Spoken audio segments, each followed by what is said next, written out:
ser gratos a Deus por nos dar uma oportunidade de ouvir a palavra, de aprender os nossos direitos e de praticar o justiça e a juíza. Há uma grande recompensa para quem pratica o juízo de Deus. O que é o juízo de Deus?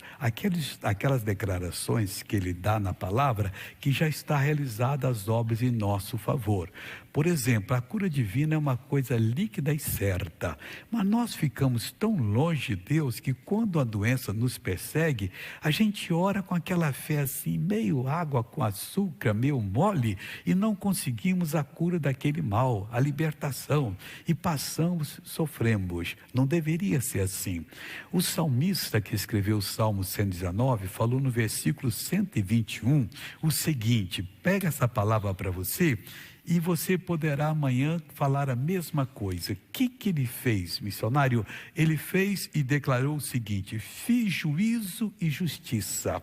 Quer dizer, o que Deus declarou para ele era a solução. Já está fechado, não se pensa mais nisso, a não ser crer. E não precisa crer pensando como é que Deus vai executar a obra. Esse é o problema dele, ele sabe fazer. Deus tem 1 milhão de maneiras diferentes para fazer a obra sem que a gente perceba. E quando a gente vê, já está feita. E quando vem o mal, se você fez juízo e praticou a justiça, e fez a justiça entrar na sua vida, e lhe dá o que é seu, porque você disse, está escrito, eu tomo posse, e não vai mais tocar em mim, orou sério, sentiu que Deus ouviu, você já sai confessando para si mesmo, não fica gabando perto dos outros, não, você vai ver o que vai acontecer, porque modéstia à parte, eu sou o tal, você não é tal coisa nenhuma. Se tem um que é o tal, o Senhor Jesus, que nunca perdeu uma batalha e vai perder. A gente tem que ficar bem humilde diante de Deus. Fiz justiça e juízo. Aí ele diz assim: não me entregues aos meus opressores. O que Deus está falando? Que quando nós fazemos juízo e justiça, não seremos entregues. Os opressores estão querendo chegar, estão batendo a nossa porta, estão insistindo, mas nós não. Cremos no Senhor, não abrimos mão, não de jeito algum. A vitória é minha, eu vou conseguir, e esse negócio não vai entrar em mim de jeito nenhum. Não entregues, ele não vai entregar mesmo. Ele está dizendo, eu não vou entregar de forma alguma você o opressor. Você pode passar assim um período de provação, porque muitas vezes a gente não está mostrando a Deus que nós queremos mesmo a bênção dele. E nós não mostramos pelo que falamos, não, nem pelo que agimos, e sim por aquilo que passa dentro de nós. Muitas vezes a gente está orando assim, parece que estamos cheios de fé, história fiada. Nós estamos orando de barriga vazia, de garganta vazia, de palavra vazia, e vamos receber uma sacola vazia de bênção também. Mas quando oramos com fé, com aquela certeza, pode escrever, eu tenho a bênção e Jesus me deu. Então quem faz juízo e justiça jamais vai, em hipótese alguma, perder a batalha de Deus. Esses dias, comecei semana passada, eu falo muito aqui de Gálatas 2:20, que eu quero que todo mundo esteja nesse pensamento, que isso aqui vai ser uma revolução na sua vida. O que diz, missionário, Gálatas 2:20? Diz uma coisa muito importante para nós, e que nós devemos pegar, porque isso é revelação especial do Espírito de Deus. Aqui ele diz o seguinte, apóstolo Paulo falando: já estou crucificado com Cristo e vivo, não mais eu, mas Cristo vive em mim. Então ele estava declarando que quando Jesus foi crucificado, e ele nem conhecia Jesus, e mesmo depois de Jesus ter sido crucificado, morrido, descido no inferno, vencido o diabo, ressuscitado, ele então ainda não conhecia, e ele perseguia a igreja de Cristo. Mas eu acho que o Paulo chorou muito quando ele conseguiu. Mas Senhor, como eu podia ser estúpido, me perdoe que era desconhecimento, eu combatendo o Senhor, a tua igreja, o teu povo, prendendo, açoitando, consentindo na morte de Estevão, e o Senhor já tinha feito tudo pela humanidade. Essa é a mensagem que nós temos que pregar para os nossos parentes com sabedoria. Tudo tem que ter sabedoria. Não podemos chegar para eles e falar mal da religião deles. E a vida toda eles creem daquela maneira, eles estão convictos, não recebem nada, vivem sofrendo, mas acham que aquilo ali é o meio de chegar a Deus, e sabem que não é, mas tem medo de sair. Quando você tiver sabedoria de Deus, explicar para eles que por toda a humanidade, não precisa nem citar o caso deles.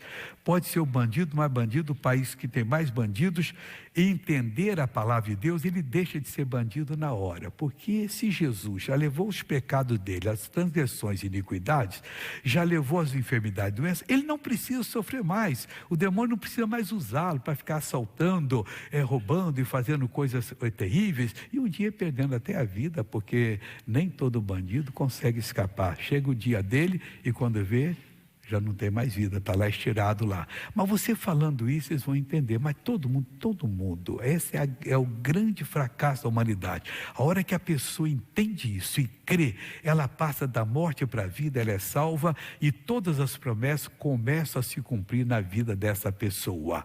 Então o Paulo falou, eu já estou crucificado com Cristo e vivo. Ele morreu, nós morremos com ele, espiritualmente tinha morrido antes em Adão. Ele é o segundo Adão. Adão, o primeiro Adão, fracassou, o segundo não. O segundo não recebeu nele, o Pai sabe fazer isso, foi à cruz, ali morreu espiritualmente, foi quando o Pai virou as costas para ele, que ele recebeu os nossos pecados e transgressões, e Deus, que é um fogo consumidor, iria destruir o seu filho. Então ele se apartou, ele ficou sozinho. Mais um pouco à frente, ele viu que tudo estava nele e gritou, está consumado, acabado, não tem mais nada para eu sofrer. Aí ele desceu o inferno, aí que ele foi pagar a conta, aí que foi o sofrimento, não tinha mais nada para receber de sofrimento. Ali não, diante do diabo ele foi sofrendo um por um. Cada coisa que ele sofria ali, naqueles trechinhos que ele ficou no inferno, ali no túmulo, ele estava simplesmente enfraquecendo o diabo, os demônios, que é de toda a humanidade. Ele não poderia tocar mais em ninguém. Ninguém que estava vivo e ninguém queria nascer, que no caso somos nós, nossos filhos, netos, bisnetos e tal, enquanto durar o mundo, os nossos descendentes também. Mas eles têm que aprender isso. Não adianta ficar brigando com o filho, com a filha, você tem que ir para a igreja, você tem que ler a Bíblia. Ele sabe tudo isso, mas ele caiu assim numa depressão espiritual que não tem ânimo para pegar a Bíblia e ler.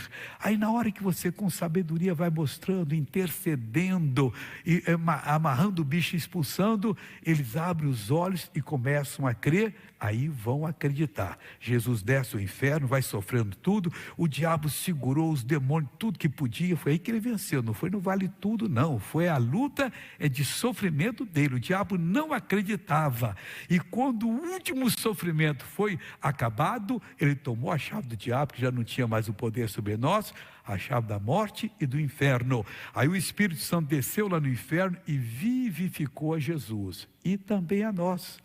Naquele momento, toda a humanidade foi vivificada. Então o bandido está vivificado. Mas por que ele continua no crime, no pecado? Porque ele não foi ensinado. Quando ele foi ensinado a aprender isso, não, eu quero então sair dessa vida. Se ele já fez, eu não vou fazer mais, e acabou.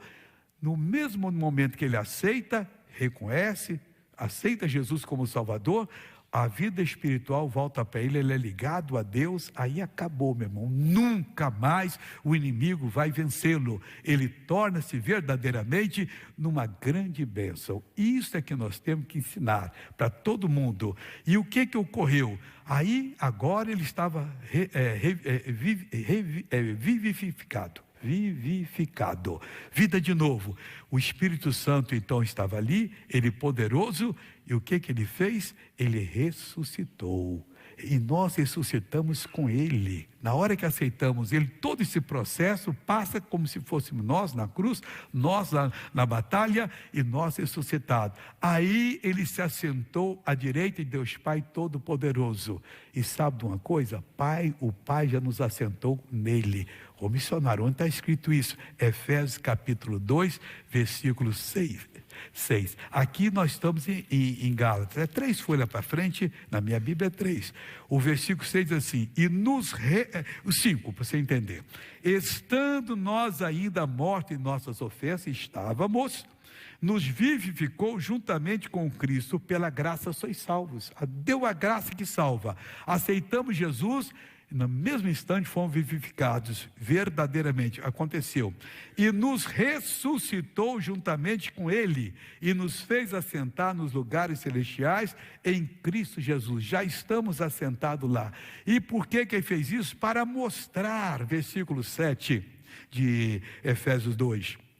nos séculos vindouros, as abundantes riquezas da sua graça, pela sua benignidade e esperança bondosa para conosco em Cristo Jesus. Acabou. A pessoa que assume esse compromisso com Deus, aceita Jesus, ela morre para o pecado, ela morre para o sofrimento, o diabo não pode tocar mais nela, ela está agora fazendo juízo e justiça, e essa pessoa nunca será entregue na mão dos opressores, vai viver como se não existisse o mal nesse mundo.